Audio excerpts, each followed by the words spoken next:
Bienvenue à ce nouvel épisode de votre émission Dieu à l'œuvre.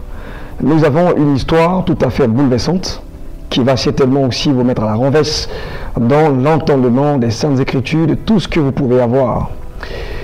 Mesdames et messieurs, l'anthropologie, la branche des sciences qui étudie l'homme dans tous ses aspects à la fois, va nous apprendre que l'homme est tripartite.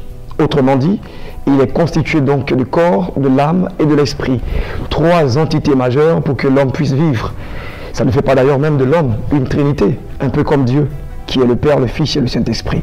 Mais ne parlons pas justement de cet aspect. Nous allons comprendre par cette révélation qui sera tout à fait donnée que le verset 17 du 5e chapitre donc du second livre aux Corinthiens, nous nous trouvons heurtés à la puissante révélation et ses mystères. Quand nous avons de notre vie à Christ, nous devenons une nouvelle créature. Les choses anciennes sont passées, et voici que toutes choses sont devenues nouvelles. Toutes choses.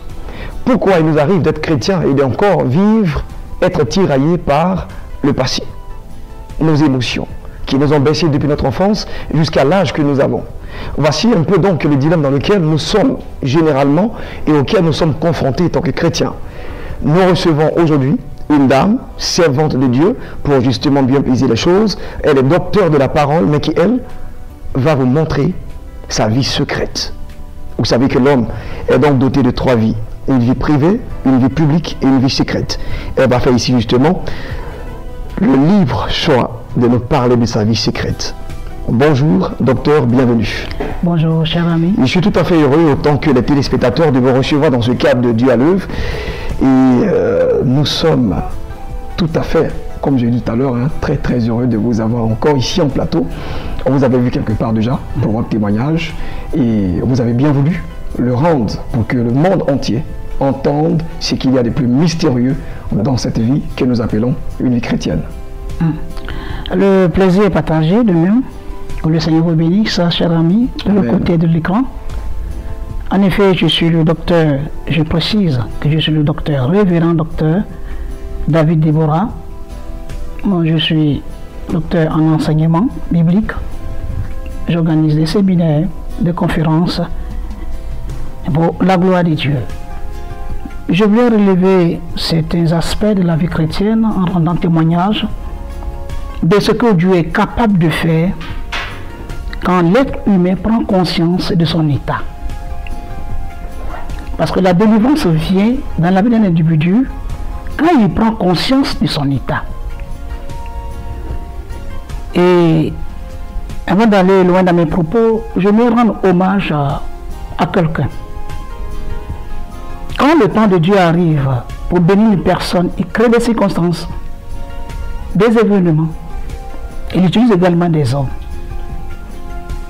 Et ces deux êtres sont chers à mon âme.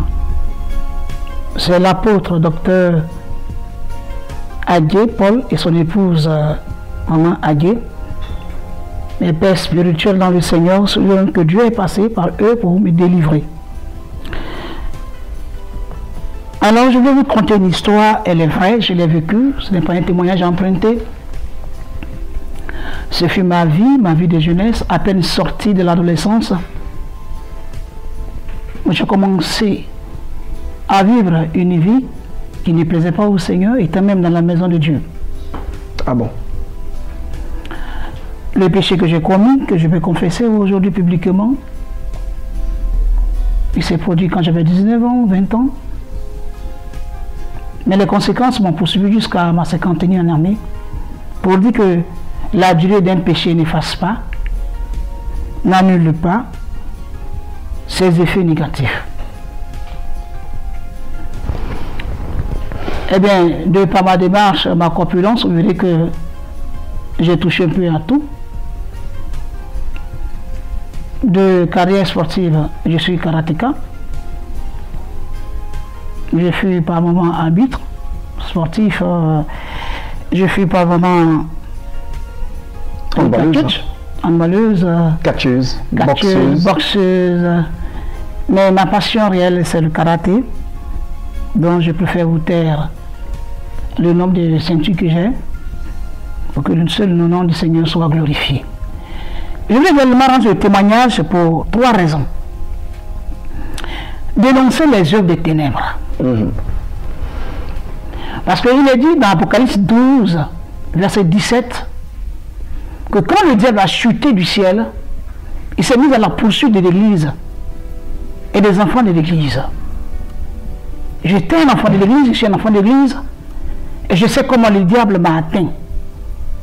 Donc je vais dénoncer ses œuvres, parce qu'il est dit également qu'il est honteux de dire ce qu'il faut en secret. En tant que pasteur, j'ai fait certaines choses, toi tu continues d'en commettre, mais il est honteux pour toi de le dire. Mais la honte vient du diable et n'est pas biblique. Deuxième raison,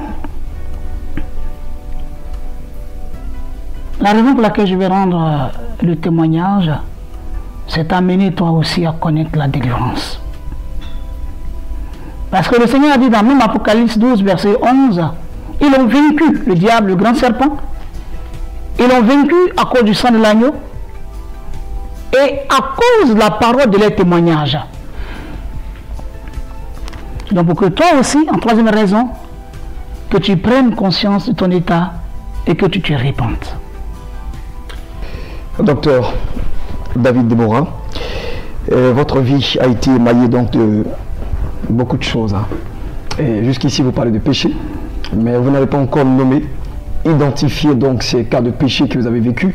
Et on est depuis notre salon en train de suivre cette émission. On s'est dit, mais qu'a-t-elle commis exactement? Bien. Je vais vous situer, enfin que vous compreniez là où je vais avec vous. Vous allez voyager un peu avec moi dans mon enfance. Ma mère était enceinte de mon père, et moi j'étais dans le ventre. Tout le long de la grossesse, la procédure de la grossesse, le développement jusqu'à l'accouchement, il y a eu des cérémonies, il y a eu des adorations. Donc déjà, depuis 3 mois, à l'âge de 3 mois dans la grossesse, dans le ventre de ma mère, j'étais déjà dédié à un esprit. Et à la sortie de la grossesse, j'étais déjà marié à un esprit. Et je me rappelle que dans ma tendre enfance, on me faisait dormir sur le salon, habillé de blanc, vêtu d'or, en espérant que un esprit me fréquente. Je vais m'excuser pour ceux qui est avec les enfants, avec vous à la maison. Moi, j'étais dévergé par un démon. Comment ça? Eh bien, sans avoir connaître l'homme, l'homme venait coucher avec moi dans mon sommeil, quand j'étais encore enfant. Et à l'âge de 7 ans, cet esprit dont j'étais l'épouse, il faisait de mon corps ce qu'il voulait. Donc à l'âge de 7 ans déjà, une dame m'a prise de côté. C'est elle qui va déclencher ce que je vais dénoncer, le lesbianisme. Pendant qu'on jouait 5 ans, 6 ans je crois, dans cet âge-là, elle a introduit ma main dans ses entrailles. Et à partir de là, j'étais marqué par cet esprit. C'était comme une alliance qui était établie entre moi et cet esprit. Je grandis, je poursuis mes études au lycée. Et plus tard, je rentre dans mes fonctions en tant que laïque. Et j'accepte le Seigneur. Et dans ma marche avec le Seigneur, j'ai commencé à me plaindre. Vous plaignez de quoi? Je vais m'excuser. Je voyais mes amis qui se mariaient. Je voyais mes camarades qui s'épanouissaient. C'est vrai que je m'activais, je travaillais avec un salaire, c'est vrai, mais je n'étais pas heureuse. Tout autour de moi était bloqué. Et je commençais à m'interroger pourquoi est-ce que ma vie était si difficile. Parce que le salaire que je percevais ne me suffisait pas. J'ai commencé à accuser l'Église, le pasteur qui n'était pas rempli du Saint-Esprit, mes parents certainement qui étaient des sorciers, le voisinage devait être en cause dans cette histoire de souffrance. Même Dieu n'était pas gentil avec moi. Mais j'accusais tout le monde sans toutefois prendre conscience que je n'étais aussi pour quelque chose.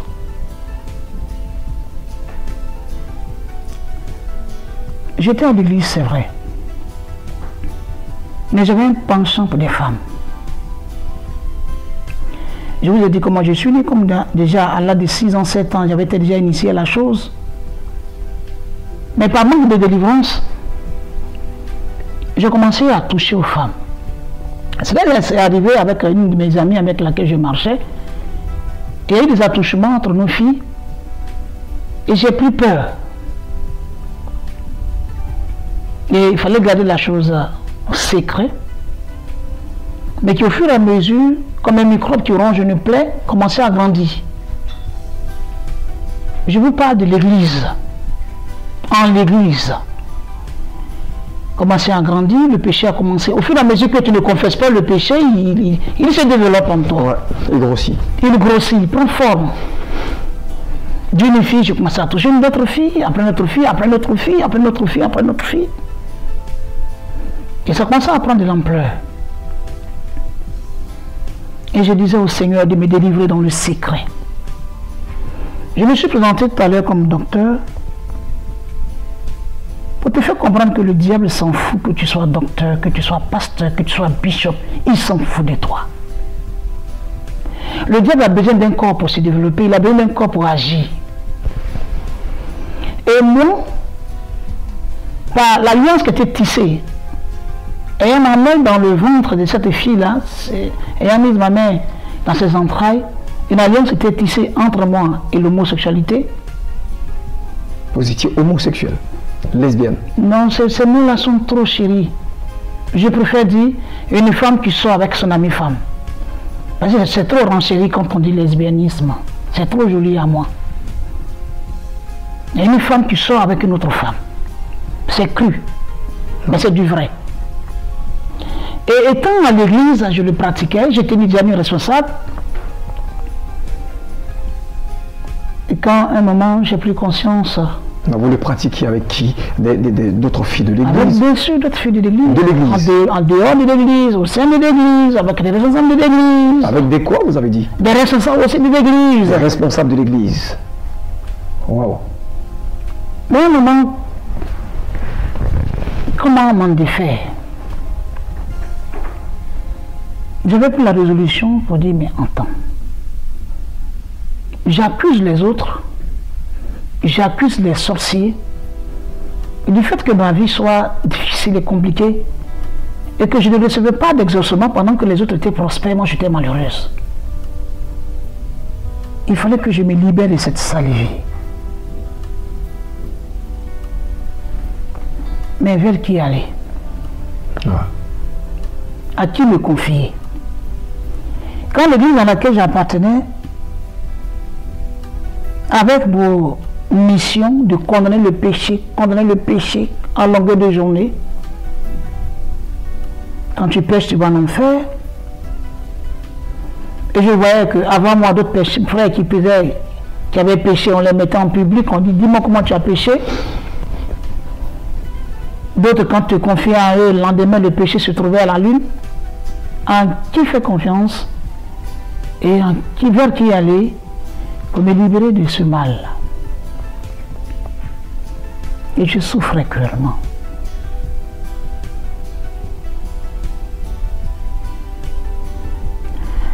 C'est alors un jour j'ai pris mon courage en main, j'allais croiser un homme de Dieu, un pasteur, un ami en même temps à moi. Et je lui ai dit, je suis en train de mourir. Il dit, oh, toi tu es responsable, on te sent dévoué pour la gloire de Dieu. Je dis, oui c'est vrai, je suis dévoué mais je meurs. Et je dis, voici mon problème. Nous sommes à l'église ici, entre nous les responsables. Je couche à telle personne, telle personne. Même épouse de pasteur, je couche avec. Wow. Aide-moi à m'en sortir. Il dit, ah non, non, non, ton problème est trop grand pour moi. Ah, ce problème est trop grand. On peut parler de tout, on peut rire, mais ce problème est trop grand, je ne peux pas t'aider. Et cet ami m'a rejeté.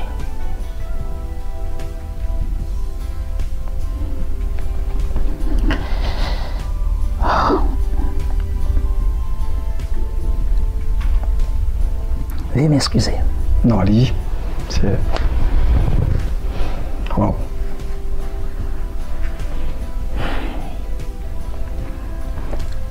J'ai croisé des amis à l'église, des personnes en qui j'avais confiance. Et je leur ai parlé de ce désarroi que je vivais. Elles m'ont dit, mais tu as un autre ami qui est tel pasteur, il faut le voir, il pourra t'aider. Elles m'ont encouragé à croiser le pasteur pour que lui aussi puisse m'aider. Quand je lui ai parlé un peu, ne serait-ce que 2 minutes, il a ouvert la bouche et dit, je tiens un scoop. Ça dit, moi, Marie, le pécheur, qui a besoin de délivrance, je lui en parle, il en fait de ça un fait divers. C'est-à-dire? Les jours qui ont suivi, j'appartenais à une église de 4000 personnes. Toute l'église était au courant. L'église à l'extérieur, dans le monde, était au courant. Cela sortait même dans les journaux. Et ça a pris tout, jusqu'à atteindre même ma famille, même mes voisins. Quelque chose que j'ai expliqué à un homme de Dieu pour qu'il puisse m'aider pour sortir de ce mal, c'est de trouver sur le plateau. Pour dire que dans nos églises que nous dirigeons aujourd'hui, je le dis avec regret, nous faisons du mal aux âmes que nous encadrons. C'est vrai que dans cette époque, je n'étais pas pasteur, mais il a fallu que quelqu'un s'élève et m'aide, j'étais délivré. Mais le fait que j'ai vu le rejet de l'église à mon égard, cela m'a entraîné à retenir dans le monde. C'est grave parce que c'est une irresponsabilité de fonction. Un pasteur qui va jusqu'à livrer donc les secrets intimes. Et enfin, un fait divers, ce qu'il dit, c'est un scoop. C'est-à-dire, c'est quelque chose à promouvoir. Je ne sais pas quoi. Vous avez un langage journalistique qui pouvait expliquer ce genre de termes-là. Wow. Et il me prend mon histoire et il se comporte en pasteur, enquêteur, sérieux, découvrir des cas extraordinaires. Et l'histoire tombe à l'église. Mais est-ce que le fait de publier le péché d'un être humain l'amène aux transformations? Jamais. Jamais. Pendant même qu'il dénonçait, c'est en ce moment même que la clientèle venait maintenant. Ah bon? Au sein même de l'église. C'est en ce moment même que des femmes se multipliaient. J'étais à l'église, je vivais ce mal, mais j'étais toujours indexé. Quand je passe, on m'accusait. Mais je m'en foutais. Parce que j'ai vu que le monsieur à qui je me suis confié s'est mal comporté, il n'avait rien fait. J'étais accusé de traiter de tout, sauf être délivré, être aidé. Il était immature, hein, ça c'est clair. Il y a des homosexuels qui viennent à l'église pour être délivrés. Pas pour être exposé. Pas pour être exposé. Même si tu l'as exposé, tu trouves que c'est nécessaire de l'exposer, mais ce que lui recherche, c'est qu'il soit délivré. Moi j'ai aidé les homosexuels à sortir de ce trou sans que personne ne sache qu'il est homosexuel. Moi j'ai aidé des personnes parce que Dieu m'a fait passer par là. Je ne sais pas où rentrer pour qu'un homosexuel change. Doucement, en causant les 2 minutes, le monsieur change et puis glorifie Dieu. Et puis personne ne sait que cette famille était comme ça, ceci était comme ça. Parce que dans beaucoup de mon ministère, je croisais les lesbiennes, je croisais des homosexuels.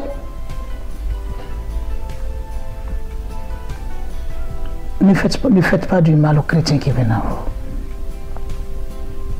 Cher ami, tu m'as fait du mal, mais le Seigneur s'est saisi de ce mal pour se glorifier en moi. Amen. Amen. Et je suis allé dans le monde. Puisque l'église m'avait rejeté, je n'avais pas trouvé d'aide à l'église. Et je suis allé dans le monde comme un lion déchaîné. Et là, je bondissais sur tout ce qui venait à moi. Cherchant qui dévorer, parce que là, vous êtes franchement, vous cherchez des personnes, des fidèles à votre cause. Oui. Et vous voulez tous périr avec d'autres. Oui, mais à la recherche quand même d'un... L'animal sexuel, il cherche quand même le réconfort, il cherche l'amour. L'amour, il veut trouver dans les bras de son partenaire quelque chose qui lui manque. Qu'il cherche l'amour, le réconfort, c'est-à-dire il veut se sentir aimé. Mais c'est tout à fait aussi une illusion. Oui. C'est quelque chose que vous ne verrez jamais. Oui, ça ne viendra pas parce que pour moi, de mon côté, j'ai voulu que l'église m'aime pour que je m'en sorte. Ouais. Et quand l'église m'a rejeté, j'ai dit, bon, je vais chercher cet amour dehors. Ouais, c'est clair. Il doit être quelque part, cet amour-là. Donc c'est comme ça, quand quelqu'un te dit je t'aime, je t'apprécie, puisque avec ma démarche d'homme, avec tout ce que je faisais, j'avais une horde d'amis derrière moi, avec tout ce que je faisais. Et alors, je t'ai aimé, là où je t'ai aimé, je satisfaisais l'endroit, et puis je continuais. Et des années plus tard, je reviens dans le Seigneur. On ne comprendra pas, si on ne verra pas les images de votre témoignage. Vous n'êtes que la seule à vivre cela. Si vous ne l'expliquez pas avec les mots et avec tout ce qu'il y a, on ne pourra pas saisir clairement. Qu'est-ce que vous avez fait dans le monde en ce temps précis? C'était quoi la compagnie? C'était quoi votre monde, ce nouveau monde? Dans le monde, c'était pour perfectionner l'homosexualité. En église, il n'y avait pas encore c'était pas même en fait l'homosexualité en état avancé, c'était que des attouchements entre filles, que moi j'ai décidé de dénoncer afin qu'on m'aide. Et puisque je n'ai pas eu reçu d'aide, et bien je suis allé dans le monde, cette fois-ci, je pratiquais maintenant l'homosexualité dans toute sa lignée. C'est-à-dire, bon, vous connaissez ce qu'on appelle l'homosexualité? Non, on n'a jamais fait. Non, mais c'est déshabiller la femme, la lécher, il fait ce qu'il faut enlever d'elle. Mais à l'église, je ne le faisais pas parce que là, c'était limité, c'était des essais, c'était voir comment la fille... Mais dans le monde, quand j'étais rejeté par l'église, étant maintenant dans le monde païen, et bien j'arrivais jusque-là, des femmes mariées, et même plusieurs, même jusqu'en politique, des miss, tout. Des miss? Des miss, tout le monde. J'ai mélangé tout le monde maintenant. Miss? De toute couche sociale qui venait à moi, étudiantes, fonctionnaires, miss, politiciennes, tout le monde mélangé. J'étais quand même devenu une matière que le diable utilisait. J'étais la solde de Satan. Wow. Qu'est-ce qui s'est passé? Excusez-moi. Comment ça se passait? C'était vous qui partiez vers ces personnes ou des personnes qui venaient vers vous? C'était quoi, bien sûr, la prise de contact et tout cela? Comment vous pourriez savoir que telle ou telle personne est justement avec les mêmes penchants que vous? Pour le comprendre, il faut comprendre mon histoire de ma naissance. Ouais. C'est un esprit, en fait. L'esprit est dénommé serpent, le léviathan, le dragon. À une semaine où je devais naître, dans le songe, je suis venu remettre une bague à ma mère. Un esprit est venu donner une bague à ma mère. Et quand je suis né, elle m'a mis cette bague au doigt. Elle venait de sceller là une alliance entre moi et le serpent, sans le savoir. Donc ce démon-là m'habitait. Vous étiez déjà marié? J'étais déjà marié à ce dragon. Je le voyais dans mes songes, je lui parlais. Ce serpent n'était pas caché, il me voyait. Je pouvais me déplacer et venir ici. Si c'était avant, on entrecausait, vous allez voir 3-4 000 pattes là. Et puis on pensait que c'est un truc banal parce qu'il y a des hommes, mais non, c'était le serpent qui était couché là. Je pouvais voyager et puis dans mes bagages je trouvais 1000 pattes, ou bien là où mes bêches je trouvais les 1000 pattes là. Je pouvais déménager, prendre une nouvelle maison, quand on venait finir, je l'habite là et puis on ramasse les 1000 pattes à tout moment dans ma maison. C'était l'image du serpent. Et donc quand je suis en compagnie de quelqu'un qui avait envie de moi, je le savais parce que soit c'est moi qui me manifeste, soit c'est la personne qui se manifeste. Et comment? On ne peut pas l'expliquer. Mais vous vous énervez, une colère? Non, non. Je suis venu un regard pour savoir que cette femme l'a vu de moi, que moi j'ai besoin d'elle. Ah d'accord.